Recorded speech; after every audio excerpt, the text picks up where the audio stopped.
Hayop ka! Ikaw ba nagsabing kami ay mahina? Basta't siguraduhin mo lang na makakatakbo ka. Ika'y hahabulin ko at di ko hahayang makasigaw pa. Magtago ka na sa lugar kung saan malakas ka. Kahit ilan kayo, susundan kita. Papakita ko sa'yo kung paano magalit ang demonyong katulad ko. Papatayin ko kayo, kakatayin ko, paluluhain ko, lahat-lahat kayo. Pati pamilya mo, hanggang sa ika'y maloko at mawala ng tiwala sa sarili. Luluhod ka sa harap ko at magsisisi. Ako ay parang sili, sa panlabas ay kawili-wili. Pero pag kinagat ko, sige magtiis ka sa hapdi. Ako ay Bicolano, wala sa aking bukabularyo ang maglamang sa kapwa-tao. Wag lang sanang titirahin sa harap ko, kasi di ko kalkulado ang sarili ko. Patawarin mo sana ako, Diyos ko. Baka anong magawa ko sa kanila, gusto ko lang namang ipadama mga hinanain ko at nadarama. Ba't sila ganon, pilit nila akong sinisira? At bakit pilit nila pa rin akong binababa? Utak ko'y nalilito at nagloloko na. O Diyos ko, pautang ng buhay nila. Marami na ang humadlang kahit sa umpisa pa lang na aming itinayo itong aming samahan. Baka naman nainggit lang dahil sila'y nahigitan, nalampasan, nataasan at pinilit masabayan, pinitasan na tumbasan tong aming mga ginawang at tatapos ay dinuraan. Sinunggaban, inangasan na tumarang sa aming daan. Wala daw kwenta kanta namin, ba't yung pinakikinggan?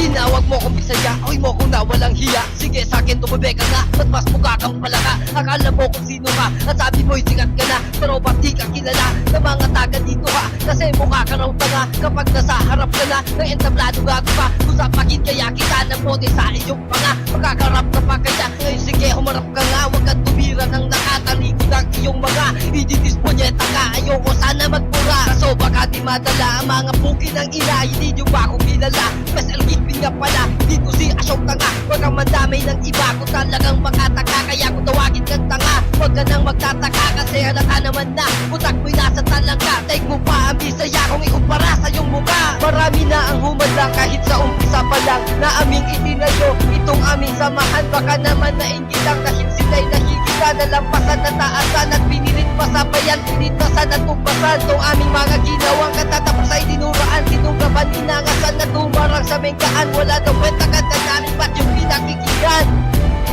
Ayoko sana manggis, gusto ko sana ng peace. Kaso sa ginawa nyo pre, di ko na natiis. Kaya ngayon napabilis, sagot namin sa kanta nyo. Nananahimik lang kasi, pero ba't sumabat kayo? Tapos hindi pa na kontento, nag-post pa ng komento sa aming FB group para lamang pansin dito. Hahayaan ko na sana, kaso inyong sinama pangalan ko sa kanta nyo na walang kakwenta-kwenta na kahit pa yan ibang kenta. Di yan maibibenta, ang lakas pa ng loob para kami ay husgahan. Ang babaho daw namin, eh baka hininga mo lang ang naaamoy mo yan, kaya't huwag kang magpipiling. Kung sologs na mo kang baling at kung magrapag ka ako, tang ina walang dating. Gagawa pa ng pandis pero ang lyrics pang lamig at magaling sa pahambing. Ang sarap pumapasin at di pakain sa pating. Marami na ang humadlang kahit sa umpisa pa lang na aming itinayo itong aming samahan. Baka naman naigit lang kahit sila'y nahigitan, nalampasan, nataasan at pinilit pasabayan, pinitasan at tumbasan tong aming mga ginawang katatapos ay dinuraan. Sinunggaban, inangasan at tumarang sa mengdaan. Wala daw kwenta kanta namin, ba't yung pinakikinggan?